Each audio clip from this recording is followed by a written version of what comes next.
la politique des régimes complémentaires. Dans les années 80, ils vont refuser d'assumer le financement de la retraite à 60 ans pour ce qui est de la part complémentaire. Et pour ce faire, donc, ils vont créer, en 83, pour 7 ans au départ, l'association pour la gestion de la structure financière. Cette association créée pour 7 ans existe encore. Vous pouvez la voir dans le tableau que je vous ai diffusé aujourd'hui. Cette association existe encore aujourd'hui, c'est ce qu'on appelle la GFF, et elle permet donc la récolte de cotisations n'ouvrant aucun droit supplémentaire. Donc là, on invente des cotisations sociales qui n'ouvrent pas de droit. C'est pas fini. On crée également ce qu'on appelle la contribution exceptionnelle et temporaire, c'est la CET, qui est de 0,35% sur la totalité des rémunérations jusqu'à 8 plafonds. Elle est appliquée à partir de 1997 à la GIRC, et vous remarquerez que la CET est tellement exceptionnelle et temporaire qu'elle existe encore aujourd'hui et qu'elle est étendue à l'ARCO. Alors évidemment, les acteurs du paritarisme ont conscience du ridicule, ils ont changé le nom. Elle ne s'appelle plus cotisation exceptionnelle et temporaire, elle s'appelle, je ne sais pas, j'ai marqué... Contribution d'équilibre technique. C'est toujours CET. Ah ben c'est toujours CET, voilà, bien c'est sûr. Toujours la CET.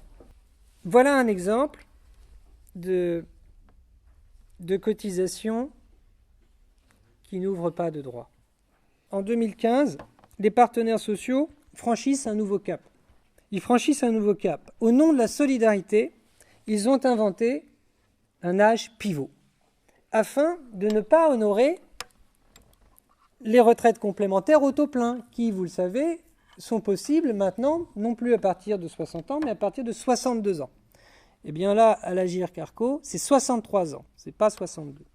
Si vous demandez votre pension complémentaire à la date à laquelle vous bénéficiez d'une pension de base au taux plein, alors votre pension complémentaire est minorée de 10% pendant 3 ans. C'est beaucoup ajouté aux autres éléments que je vais évoquer maintenant. Je vais vous donner l'exemple le plus connu et le plus massif. Là, on procède à des majorations. C'est-à-dire que vous avez un taux d'appel qui était dans les années 60 revenu à 100, qui passe à 102,5% en 1971, pour atteindre aujourd'hui, en 2019, 127%.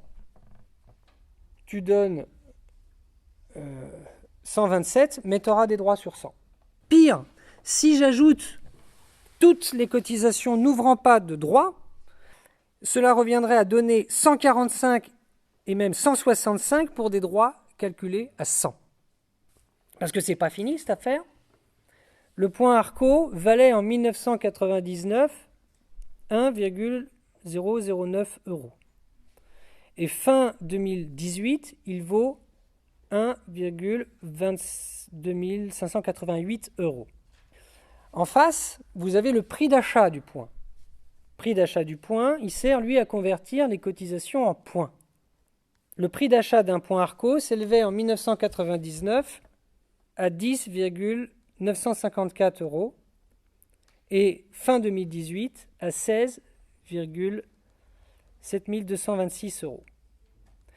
Sur les 20 dernières années, le prix d'achat du point a augmenté 2 fois plus vite que la valeur de service du point.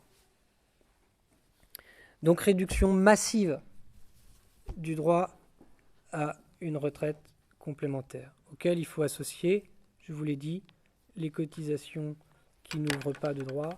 Voilà les principales tendances un peu techniques que je voulais évoquer, parce que c'est massif, quoi. C'est vraiment la diminution des droits dans le régime complémentaire est massive. Elle est vraiment très massive.